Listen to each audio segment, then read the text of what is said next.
Hey all, Paul Morey here with the President's Report from last Wednesday, February 21st membership meeting. I just want to share the information with you now.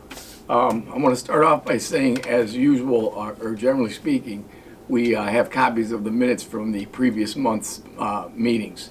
So they're available on hard copies in the committee room, or we can send those to you if you so like on email. So anybody wants past minute meetings, we have those available.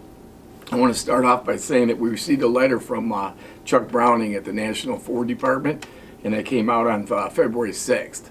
And what he wanted to let us know is that he appreciated the hard work that everyone has been doing, and in conjunction with the new master agreement, the profit sharing formula for this year came out, and he wanted to let everyone know that he was proud to announce that the average payout is going to be just over $10,000 per employee. And I think they're very proud of the work they did in negotiations to make that happen. The actual payouts could vary based on the compensated hours. So there may be people with a little less than the 10,000, and obviously be people with more, depending on the hours you worked in a calendar year.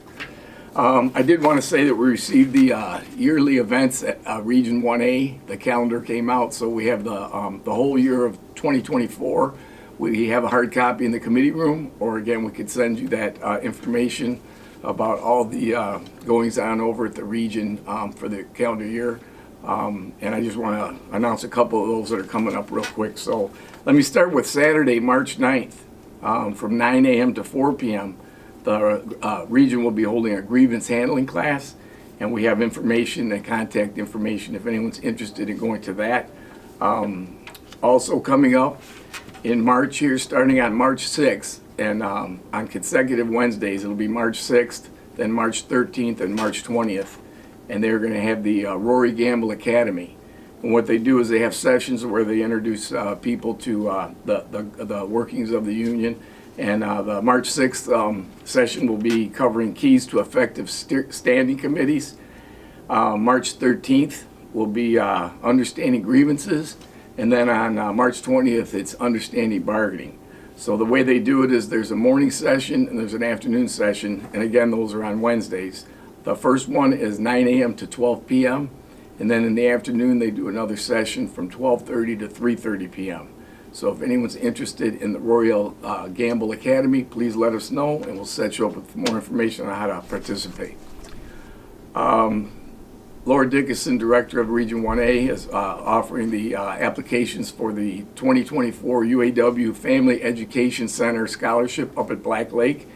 So if anyone's interested, the dates will be July 21st through July 26th. And the particulars and information, again, are available in the committee room, and we can get that to you. So let us know if that's something you'd be interested in doing with your family. Lastly, from the region, they started this walk-in friend of the court assistance. And what they're going to do is every first Friday of the month from 9 a.m. until 3 p.m., they will have a liaison from the friend of the court.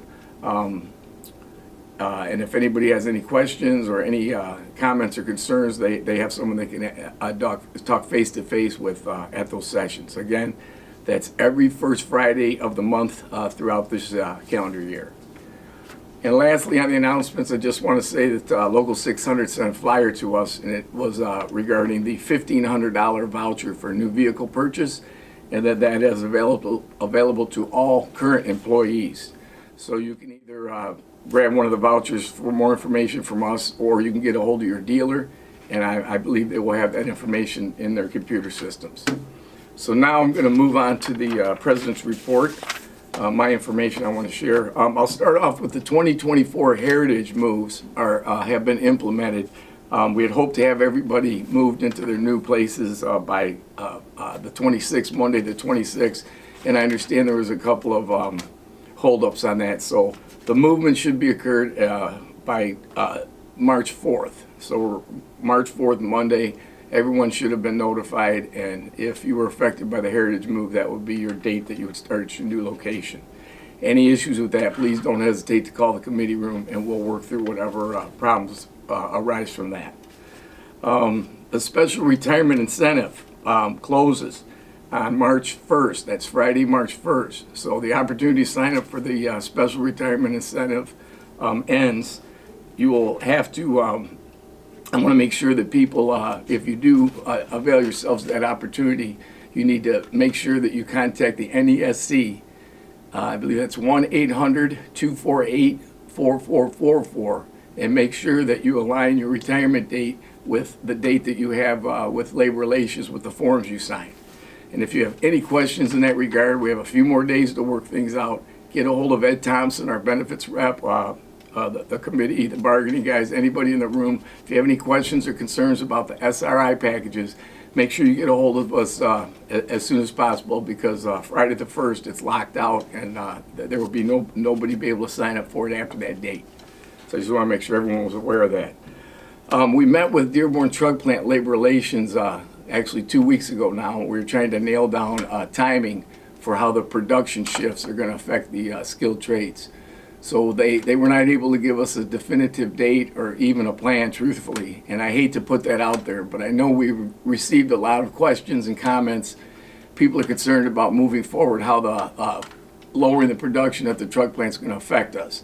I will tell you that as soon as we have confirmed dates and we know exactly how the plan is going to be put in place, we'll make sure that you get that information immediately. And then anything that affects our membership, we'll make sure that you have an opportunity to consider what moves potentially could be there. Like I said, we don't have a date. My best guess is that something in May, end of April, early May would most likely be a potential change in the schedules. We've been on a 7-on, 7-off for a long time now. It looks as if the company's wanting to go to a 5-day schedule, traditional 5-day. So any comments or questions or concerns, reach out to your committee team or the bargaining, and we'll make sure that we get the answers you're looking for. And as the information comes to us that's concrete, we'll get that to you. With that, I did want to say that we talked a couple months back about January. We put forth our request for training with LTAF, and we were glad to announce now that we were approved for a couple of the training sessions that we asked for them to fund for us. So I wanted to say that the backflow prevention certification for pipe fitters has been approved, and we're also working together a NICIT training for the fire alarm and communications networks. Those two things we will be able to offer. We haven't put the curriculum or the sessions or anything together just yet, but as soon as we get that information, we're going to make sure that our trades are out there and able to avail themselves of that opportunity. We really want to make an effort this year to make sure that we're trained and certified, because we don't want to lose any of the work that's existing on the complex that is our work. So that was very important for us, and I'm glad to report that out. And lastly, I just want to say we currently have 91 apprentices on course, and we're working right now to figure out what the mix is going to be for trades and how many apprentices will be added for the 2024 calendar year.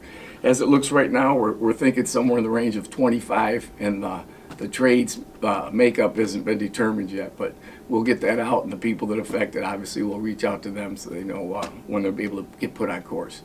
And with that, I just want to say that there's a lot of rumors going around. A lot of people are concerned about the future and hearing about movement, and the recent contract considers the Rouge Complex a surplus site.